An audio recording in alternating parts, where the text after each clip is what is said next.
Okay, so we're going to start with nouns.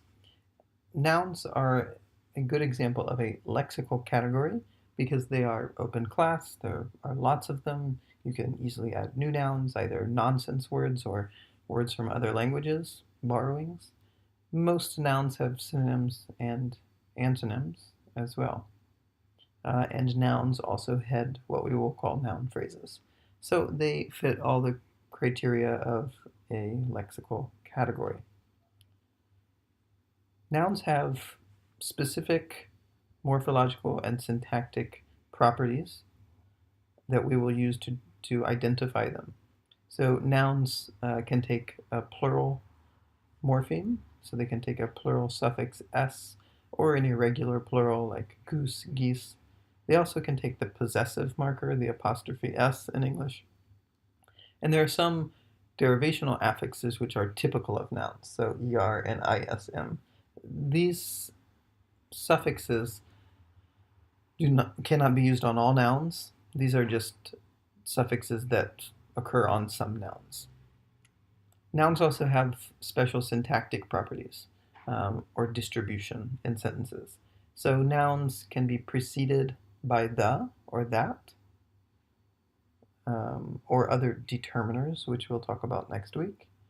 And if a noun is followed by another noun in a sentence, it must have a preposition between them.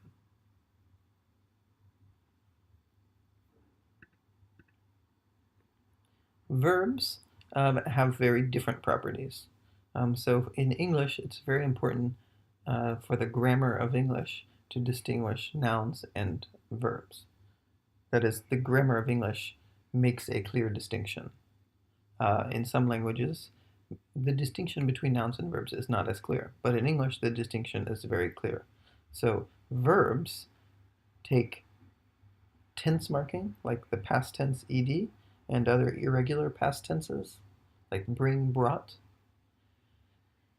Verbs can also take the third person singular present tense s suffix, and certain affixes can be used on words to make them into verbs. So things like eyes, ize, like realize.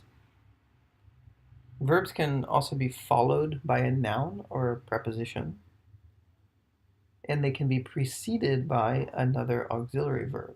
So, for instance, should. Verbs can also be modified, and if they are modified by an adverb. So here's a summary of these properties for your reference.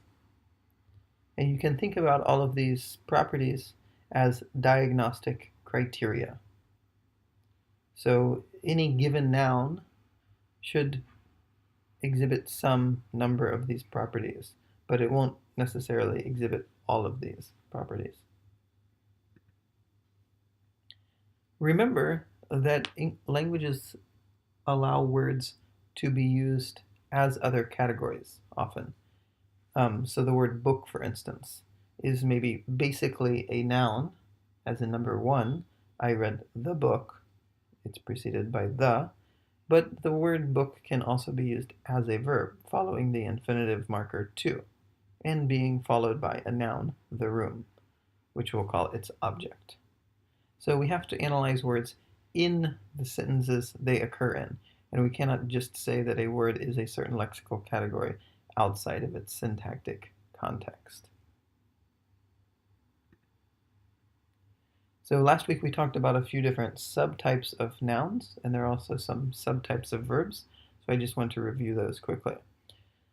So we discussed concrete and abstract nouns, which is a basically semantic distinction. Concrete nouns can be perceived by our senses, whereas abstract nouns cannot be perceived by senses. We also discussed animate and inanimate nouns. So in the diagnostic phrase, is the newborn blank male or female, animate nouns sound okay, whereas inanimate nouns, like idea, sound ungrammatical. So to identify a noun as animate or inanimate, you can put it in this sentence. And if it sounds ungrammatical, than it is inanimate.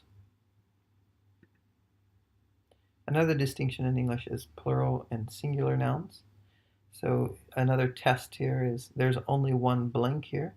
So in this test, a plural noun will fail or sound ungrammatical. For instance, there's only one children here. It is ungrammatical. Another subtype of noun is proper versus common nouns. So common nouns can be preceded by the word the, which is a basic criteria for identifying nouns.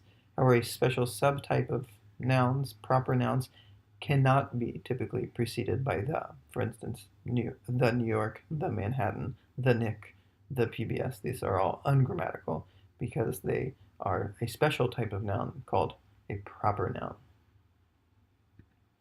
Finally, there is an important distinction in English grammar between count and non-count or mass nouns, and mass nouns fail this test. So there's too many blank here. That blank has to be occupied by a count noun like kids. There are too many kids here. Or sorry, there are too many kids there. But a non-count or a mass noun will fail here or sound ungrammatical. For instance, there are too many rice here, there. Or there are too many luggage there. We can, of course, change the sentence. So we can say much instead of many. And then the mass nouns sound okay, and the count nouns sound ungrammatical. So for instance, too many kids, too many people. That means kids and people are count nouns. But too many rice is ungrammatical. That means rice is a non-count noun. Too much rice sounds okay because count nouns can follow much. Too much kids is ungrammatical because kids is a count noun.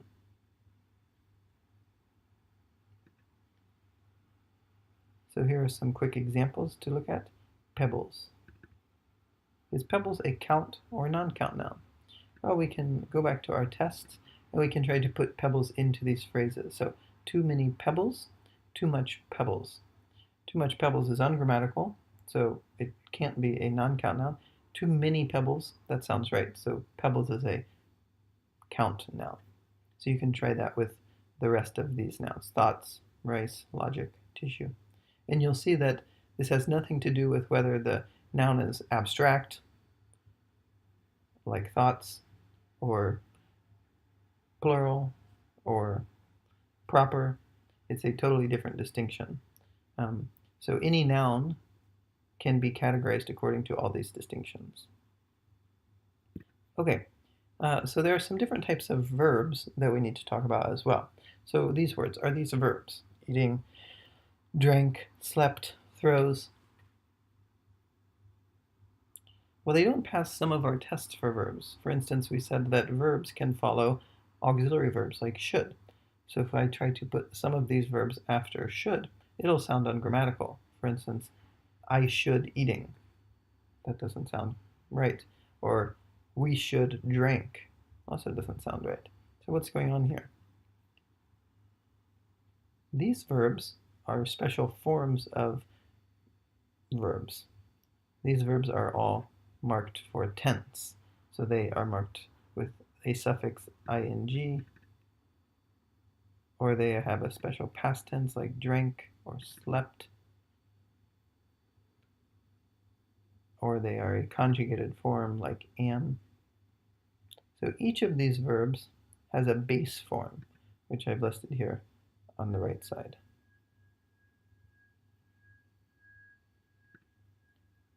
So this form that we listed here on the right is called the verb base or the infinitive form. So in some cases, it's easier to make sure a word is a verb if you first put it in its base form, and then you try to make it pass some tests, like putting it after should.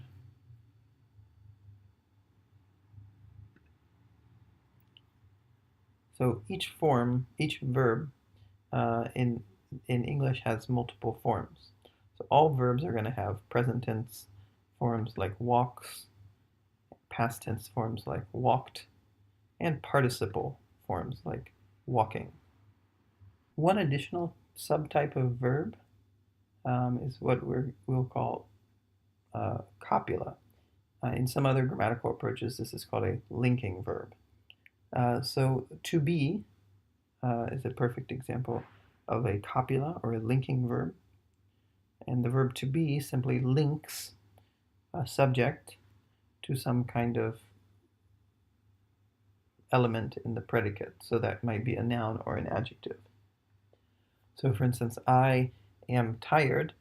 Am is a linking verb or a copula which links the property concept of tired, the adjective tired, to I. So tired describes or modifies I, and the verb am simply links these two things together. Other verbs can be used in the same way.